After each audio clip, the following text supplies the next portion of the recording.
Welcome to Meaningful Mornings. We are 1 week away from Thanksgiving week. And so we'll train ourselves for next week by appreciating what we have. Relax the body, enjoy the breath, and appreciate what you have.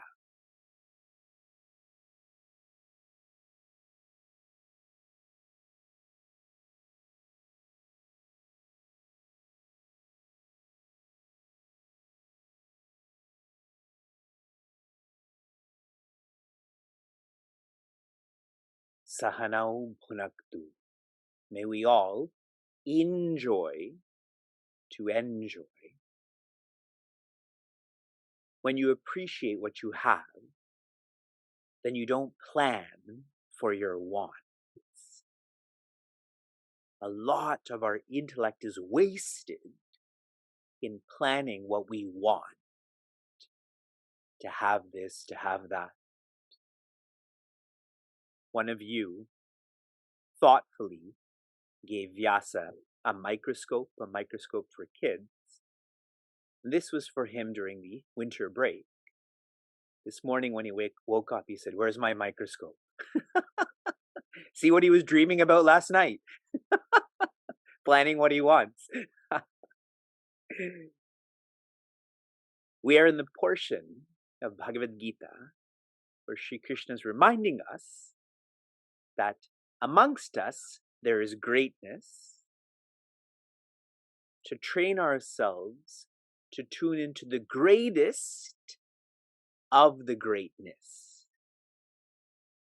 This training is a catalyst to be more authentic and deep, that is to feel God. We may see the greatest, but we have to feel God. What is the greatest? I'm going through a full review right now. You can just review your notes that you're making, yes? So I'm only validating what you've written, correct? Nobody's going to write notes right now. You're only going to read your notes, yes? In verse 21, Shri Krishna shares, the greatest is Vishnu. That's the first of the greatest. Number 2, the greatest is Ravi, which means the sun. Number 3, Marichi, which means a breeze. Number 4, Shashi, which means the moon. Next 4 indications are in verse 22. Number 5, Sama, which is the Veda that is sun. Number 6, Vasava, which is another name for Indra, who is the ruler of the semi-gods. Number 7, Mana, which is the mind. Number 8, Chetana, which is intelligence, the ability to inquire, which is with humans. Verse 23, another 4 indications. Number 9, Shankara, a form of Bhagavan Shiva that is the icon of egolessness. Number 10, Vittesha, another name for Kubera, whose only focus is resources. Number 11, Pavaka, which is another word for fire, that which helps to purify. Number 12, Meru, which is the theological mountain. This means the center of our experience. Verse 24, 3 examples are shared. Number 13, the greatest is Brihaspati, who is the guide of the semi-gods. 14, Skanda, who is the ruler of the armies of the semi-gods. And 15, Sagara, which is the ocean, the largest body of water. In verse 25, which is a special verse in this section, 4 more indications are given, starting with the greatest is Bhrigu. Why is Bhrigu the greatest? This is story time. Everyone come closer, stretch your legs, put your blanket over your head. A satra was happening. A satra is a long ritual. And naturally, people weren't paying attention. Now we have short rituals and people don't pay attention. So a samvada was happening, this dialogue. And some were asking, who is the greatest of the Trimurti? Between Bhagwan Brahma, Bhagwan Vishnu, and Bhagwan Shiva. See, this is what happens when we're distracted. We start to compare, isn't it? Comparing gods, comparing religions. So they assigned Rishi Bhrigu to go find out. So first he goes to test Bhagwan Brahma. Bhagwan Brahma is his father. And when he goes in front of Bhagwan Brahma, he says nothing. Doesn't say hello, doesn't prostrate. And Bhagwan Brahma is the father of creation. He's used to being respected. And this made him angry.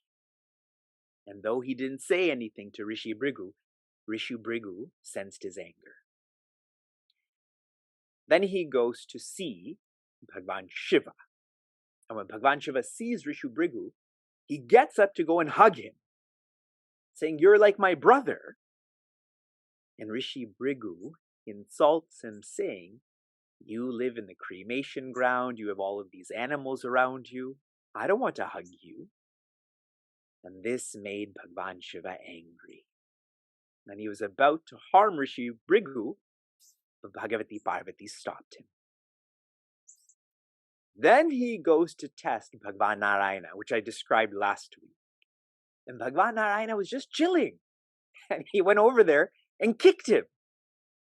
See, with Bhagwan Brahma, he did nothing. With Bhagwan Shiva, he verbally insulted him. With Bhagwan Narayana or Bhagwan Vishnu, he physically harmed him. And still Bhagwan Vishnu did not retaliate. He absorbed that. And so there's the mark of the Srivatsa, that one's heart should always be trained in being large-hearted. That's why Bhagwan Vishnu is the greatest in this narration. Fun? Did you learn lots? And Sri Krishna says the greatest is the Akshara, specifically the Eka Akshara, which means the one syllable. You can just write Akshara, which is indicative of Om. Akshara means that which is indestructible. And the sound Om is to direct us to that which is indestructible. Sharing this in a lighter way, the purpose of sound is to make one silent. If you're hearing and speaking sounds that are not making you quieter, then that's wasteful. I'll read an insight from Pujya Swami Chinmayananda. Of words, I am the one syllable. Words are symbols of sounds to express one's thoughts. A speaker with his words tries to raise in the bosom of his listeners a pattern of thought experiences which the speaker feels in himself. It's incredible. I feel like Pujya Swami Chinmayananda is like a psychologist. Like, how do you teach someone what communication is? And he's able to do so well. Shri Krishna shares, the greatest is japa. Why is japa the greatest? Japa meaning meaningful repetition. It is not context-based. It is content-based. If you're at the mandir, can you engage in japa? Yes or no? I should ask, do you engage in japa? When you're on the toilet, can you engage in japa? See how the context doesn't matter. You're tuned into the content. That's why this is the greatest. And Puja Swami Tejomayananda called japa the total package. You know, if you think of things that are the total package, they are easy. Why is japa the total package? It raises the quality of our thoughts, which automatically reduces the quantity of thoughts, which automatically redirects the flow of thought. If you have a problem being an extrovert, practice japa. And finally, Sri Krishna says, I am the Himalaya. This is real snow. This is real. I think it's called condensation. Whatever is coming out of my dragon's breath, okay? I am teaching outside for your context, but I had shared that what we can learn from the Himalaya or the mountain is to endure. The way I endure for all of you being outside. But more generally, how do you endure people? Is you focus on their strengths, not their weaknesses. What is the best part of winter? All becomes quieter. I tune into that about winter, then you endure winter more. Verse 26, we're on 26. Another special verse.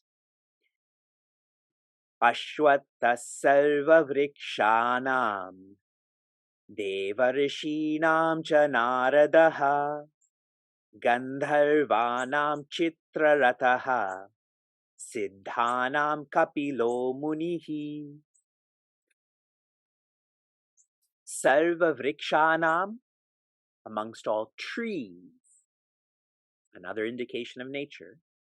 The greatest is the ashwatha. Tell me in English, what does ashwatha mean?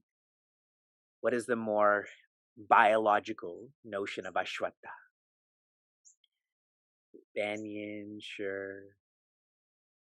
Horse, people. Okay, yes. It is also known as the peepal tree or the fig tree. I know nothing about such terminology, but this is what I've studied. What's beautiful about the name Ashwatha, please listen to this carefully. The word for tomorrow is shwa. And when you put the prefix a, ashwa means not tomorrow. Ashwatha is an icon of change. Change is an icon of death.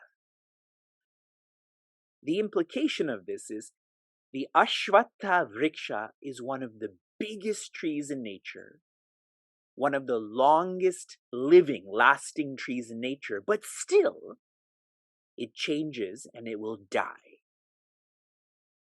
All we experience in terms of the multiverse, society, this body, we think it's big, we think it's long, but it's changing. It's dying, so don't depend on it. The Ashwatha is a great teacher. Amongst the Deva Rishis, the divine seers, Sri Krishna says the greatest is Rishi Narada. The word Narada means Naram Dadati. Nara means water, Nara means knowledge. Dadati, the one who gives. Rishi Narada is the one who's always giving knowledge. And how does he do this? By challenging people. Everywhere he went, he challenged people to increase their standard of the remembrance of the divine. It is Rishi Narada who challenged Kamsa, saying, you're letting all of these children be free, but one of these children is going to harm you. So then Kamsa started to fear Sri Krishna more, and he became one with him. Those who challenge in a meaningful way are welcomed everywhere.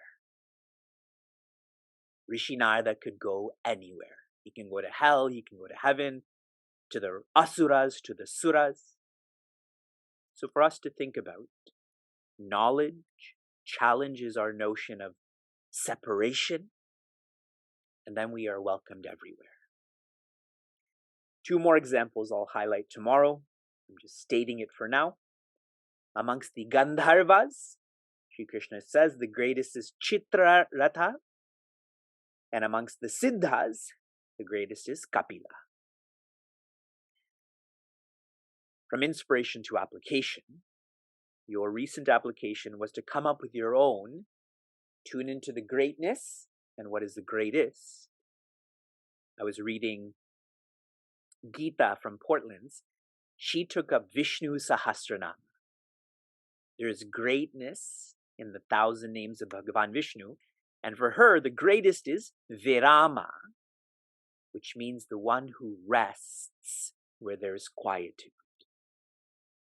It makes one want to be more quiet then, so the divine rests in us.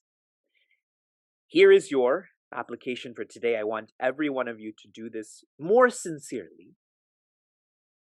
I want you to visualize that you have a meeting with one who is enlightened. And I want you to ask them to judge you, to rate you on how you're utilizing your opportunities. As a human, as a seeker, the one who is enlightened has the highest standard of themselves. How would they think about you? Rishi Kapila's such an enlightened being. So today's application relates to what I will explore tomorrow.